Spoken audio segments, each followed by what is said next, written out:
Good morning, Creative Spirit, and to the Jordan Station United Church Creative Spirits. I'm happy to see some of our faces.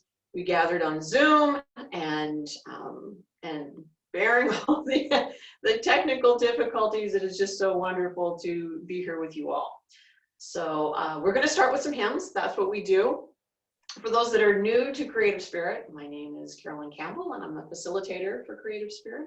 And let's go ahead and sing. We are going to start, for those that have the Voices United, United Church hymn book, it is 649, Walk With Me. All right.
Wonderful.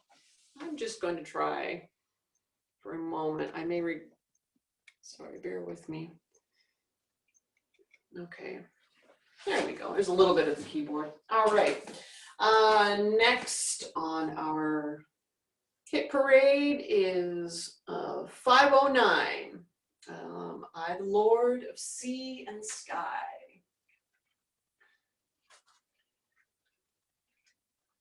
And, all right.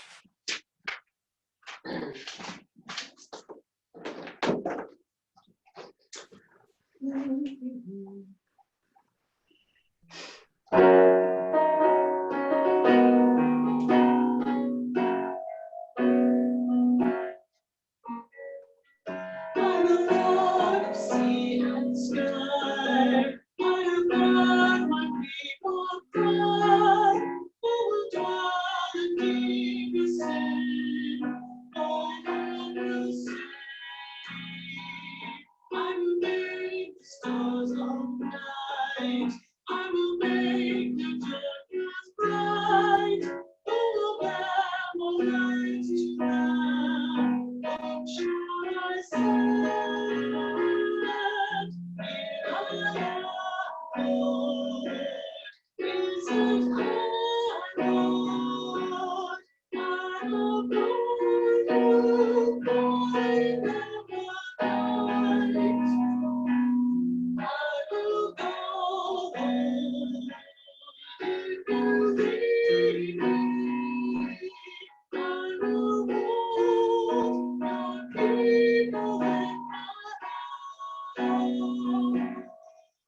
And one more. We can't finish off our singing without Come and Find the Quiet Center. And that is, I think, 347. I hope it's 347. In the chaos this morning, I apologize. I forgot to actually, no, it's not. Karen, it's 374. 74, thank you.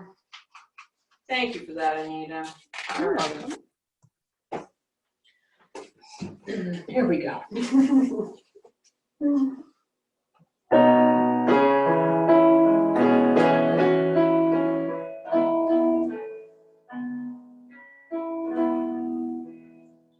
Come and find the quiet center in the crowded life we lead.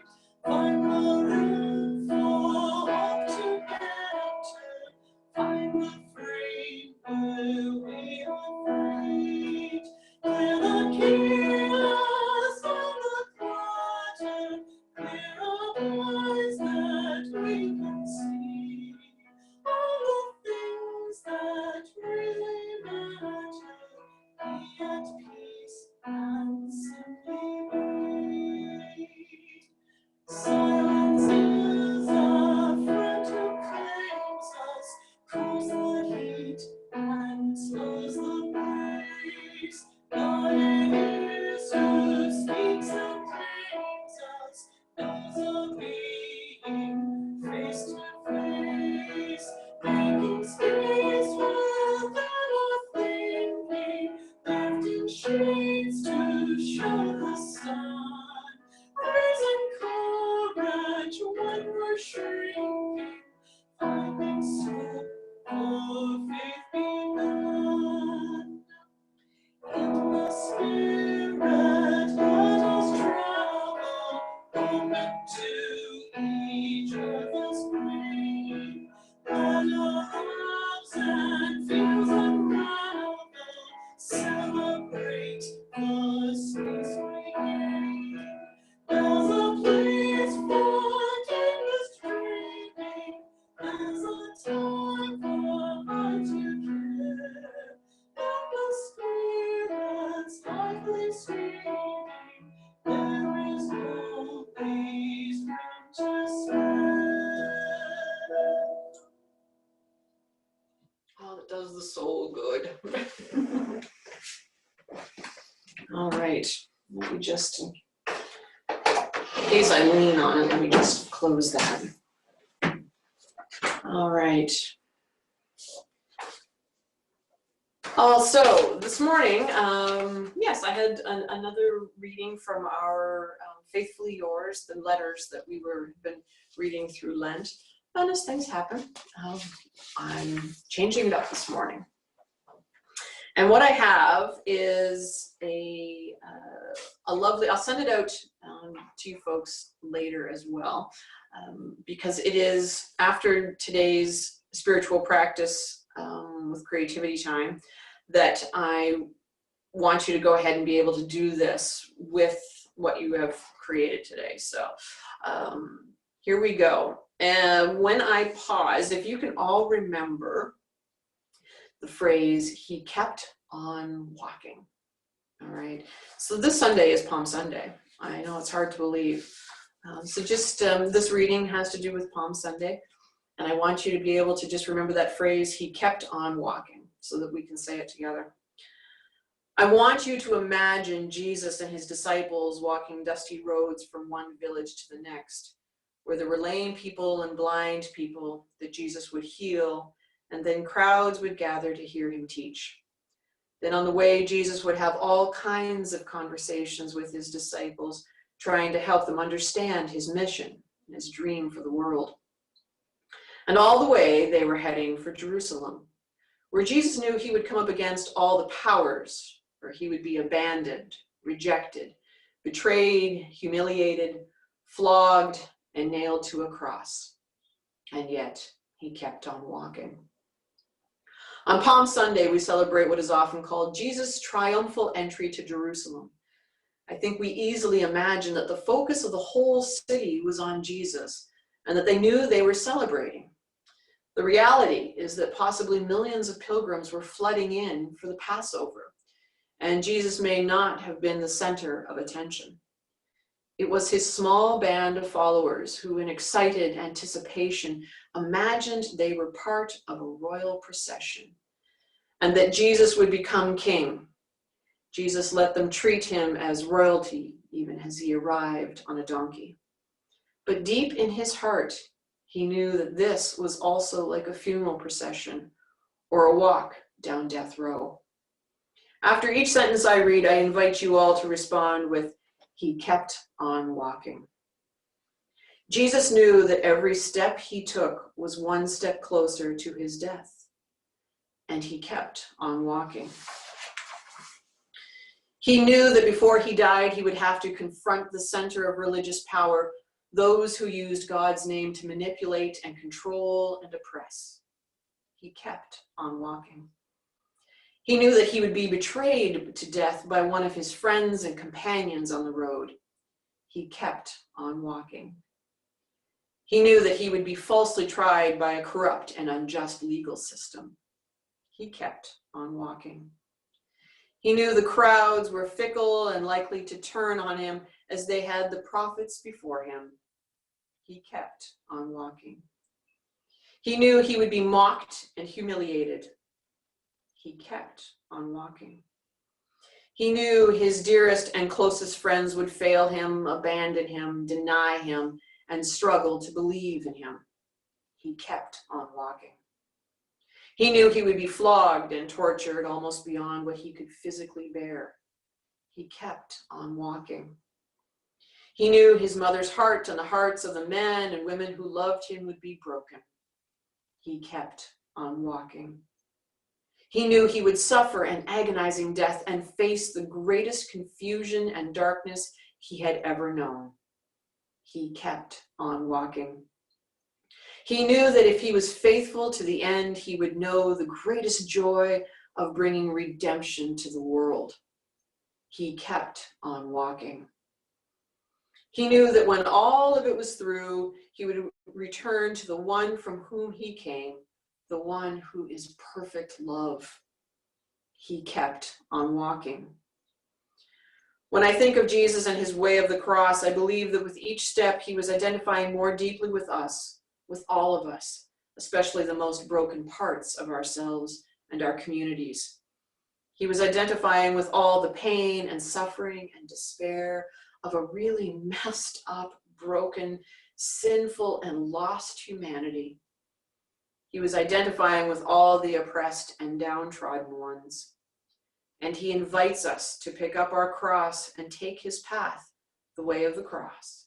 He invites us to walk in solidarity with others who are forced to walk a path of suffering, humiliation, and death.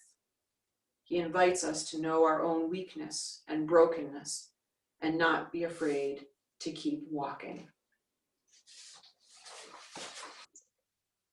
So that will be coming to you, that you will be able to read that, or perhaps play back this video later and go ahead and use it as part of a meditation practice during Holy Week.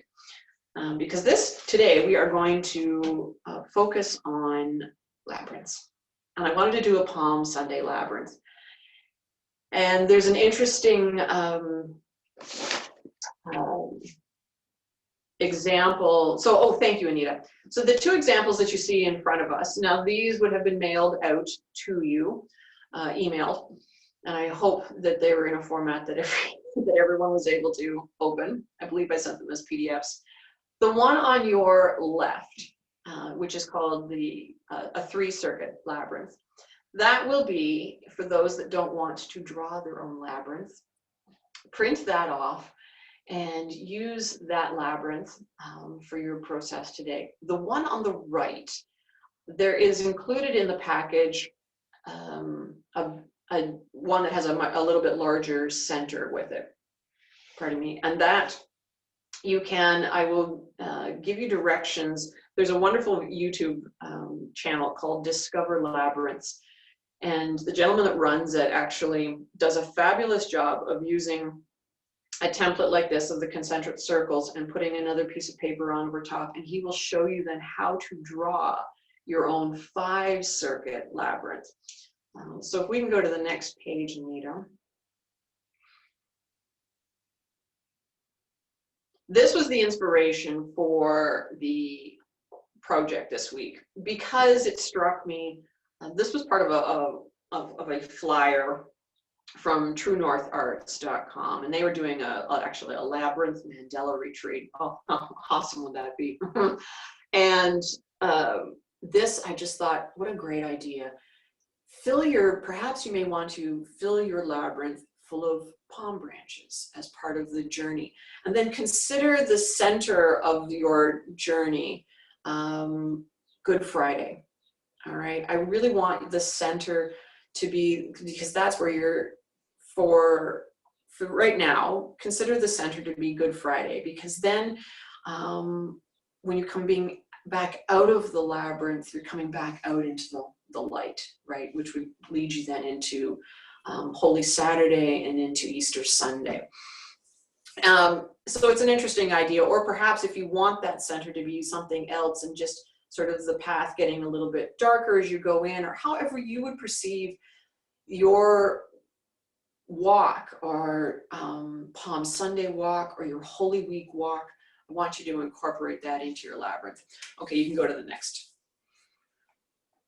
So some of the other examples you could go with on the left, just solid colors, whatever colors represent to you that walk. May it be, it starts out easier, it gets more difficult.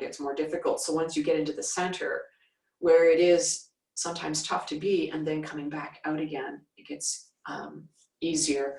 The one on the right, again, is just another example of patterns that you could use of sort of that palm, leafy foliage kind of pattern. All right, the next. The one on the left, if you're looking for something that a little bit different, the one on the left, you could use just sort of as an example of sections of, if you, instead of doing one whole pattern throughout the whole thing, or each ring, or each circuit as it's called, if you create sort of a 5-circuit, which sort of has those little quadrants, you could do the quadrants in each different pattern. The one on the right, I love the idea. This is artwork by Rebecca Blair, and I love the idea that these are ideas for you about perhaps different kinds of paths, different kinds of stones. In some areas it may be, the path pattern might be easier to tread. In some sections it might be more difficult. This and the next slide give you examples of her artwork, and it's again included in that email, of maybe some of the kind of patterns that you might want to use to depict whether your path is easier in sections or more difficult in sections. All right, so that is your, that for this week is what, oh yes, the words, oh my goodness, thank you. How can I forget? So the words actually, this is by an artist in Vermont.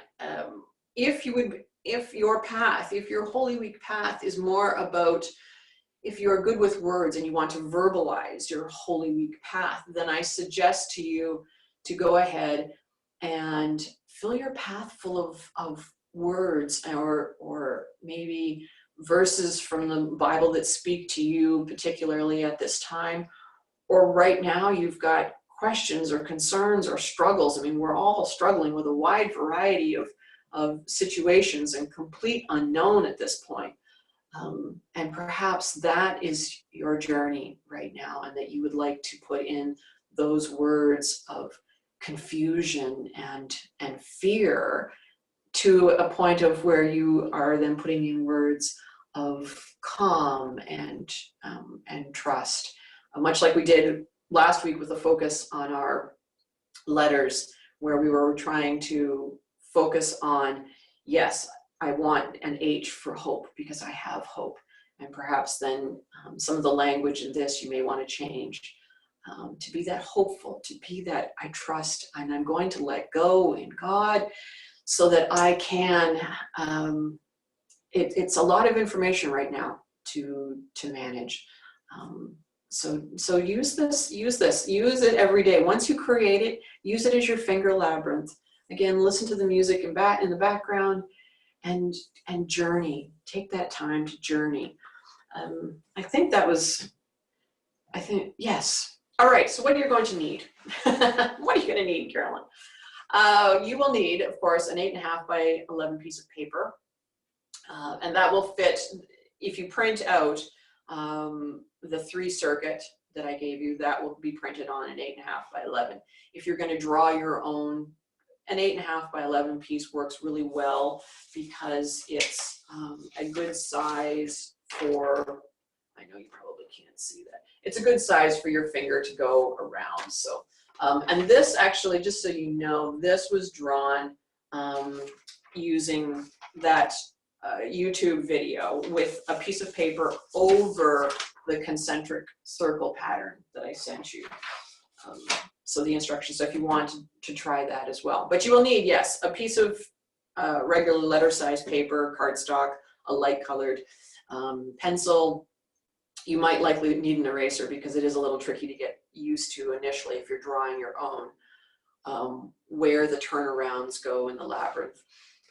Otherwise, a marker of some sort. If you have metallic markers and want to do the path, the outline of the path in a metallic marker, and then do all of your inside the path artwork in pencil crayon or other colored markers, or if you just want to do it in black and white, whatever works best for you is wonderful. And if you've got paint, I mean, by all means, if you want to do this on acrylic paper or watercolor paper and you want to add watercolor, if you've got that at home, oh, please do. Don't feel that because I'm making these suggestions. I'm trying to keep the suggestions to things that people would generally have at home. But if you've got more, by all means, let your creative juices flow. And with that, I think we should just get ourselves in our mindset. I want to just recenter for a moment. And we talked about letting go. And for those that, and the keep on walking, we're letting go, but we're just going to keep on walking. And so get yourself comfortable, feet flat on the floor, and you know your back is straight. And I want you to do a deep breath in and think to yourself as you're breathing in, let go, and breathe out, let go. And breathing in, rest in God. Breathing out, oh, let go. Breathing in, keep walking. And breathing out, let go. And together we'll say, Creator God, quiet my mind before it passes judgment on this prayer, my gift of time to you. And with that, I leave you. May you have a safe week. May you have health and stay in touch with those that are that you may have concerns for, and those that you that I'm sure staying in touch with family and friends and neighbors. And we will see you here next week on Tuesday. All right, wonderful. Thank you so much, and take care. God bless.